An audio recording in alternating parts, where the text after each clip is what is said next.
the forky of the paths, and you're afraid you're gonna blow it.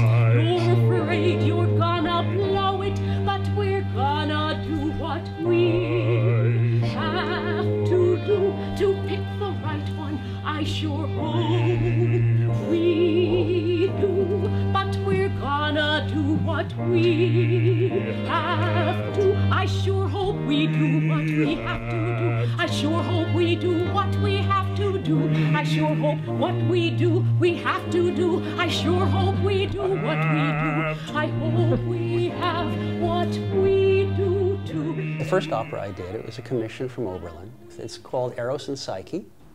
And they mounted a fabulous production of it. And I guess it was the first time that, that I'd experienced a real public. You know, when you write in a university setting and you write sort of new music things, it's for a particular group of people who either know you or are 1 or 2 degrees of separation, and they're kind of committed to this particular world. But the experience of having, you know, opera house full of people who were just there to see a show, and then have them yelling and screaming and going wild over this thing, I was like, oh, I had no idea that I could do this. I want to do more of it. It changed things for me. I remember showing that score to Jacob Druckmann, who'd been a very important teacher for me. And he looked at it with a great deal of puzzlement and said, Conrad, I see nothing of you in this. And I was like, Jacob, this is the first thing I've ever written that I feel is totally me. By keeping things exactly the way that they are, we'll find truth in the smallest things that are just as good as the big ones that keep this country great.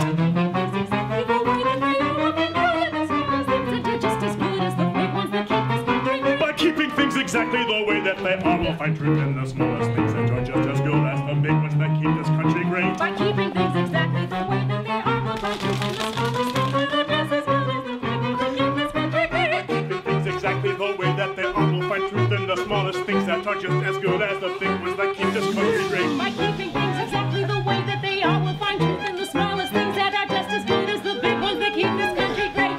By keeping things exactly the way that they are, we'll find truth in the smallest things that are just as good as the big ones that keep this country great. I like conversations. And I guess when I'm writing, it's kind of in conversation with my peers, and it's in conversation with, well, this is admitting something that, you know, probably I shouldn't admit publicly, but no, I tell my students this. It's really good to think of those, you know, old masters as, you know, just fellow people out there making a living writing music. You know, I really try to think of all those 18th and 19th and 20th century, you know, people as not so different from us, you know, trying to make something that makes sense to them, make a living. I try not to deify the past, and I think that makes it easier to have a conversation with it. I think there are probably a lot of composers who are still a little bit in the classical music religiosity awe thing, you know, in awe of greatness, and therefore you can't really talk to it because, you know, it's too big and too impressive, and so you have to separate yourself and create your own private garden. And I just like talking to them all. Think of yourself a few years later, processing, as the years go on, this pre-processing vital data. Thanks a lot, there's John. John is getting nervous. Or rice, I'm wondering of service. Delight. Funny taste of this tea. He sips at it distractedly. Lonely and lost, son's love, son's lover, too much to drink last night. And here 10 tosses for a sip of beer. Nursing the dregs of your hangover, blubbering into your raisin bran. Why not do something while you can? A long process of developing that libretto led me to one really important principle, which is anytime any character is describing what another character is doing or thinking, it has to also have emotional weight for the person saying it. And as soon as I figured that out, the whole thing really coalesced.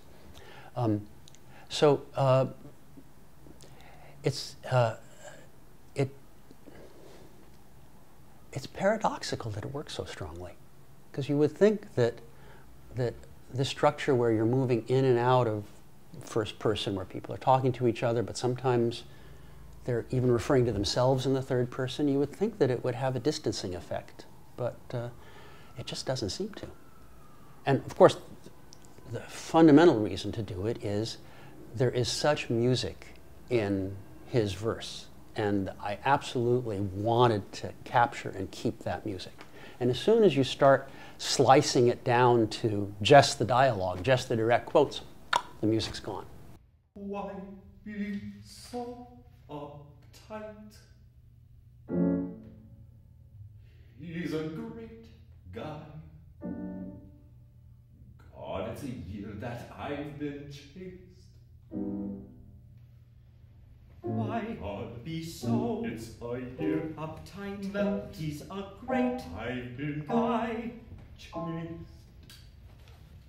Why be so It's a year uptight?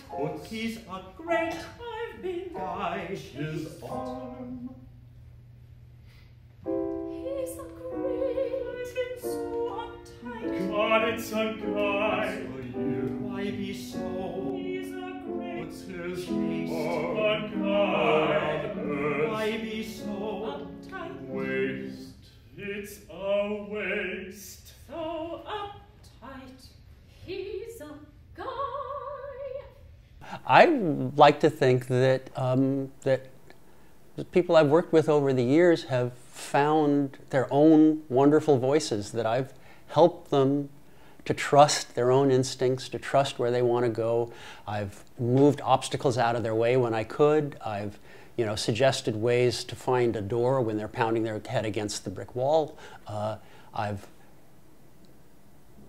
created environments where they feel safe to try things, and where they feel like they can really plumb into their, the deepest part of themselves, and that it will be safe, and they don't have to put a facade of correctness or theoretical underpinning or whatever the thing is that protects you from revealing your own self in music. Those are the things that I care about.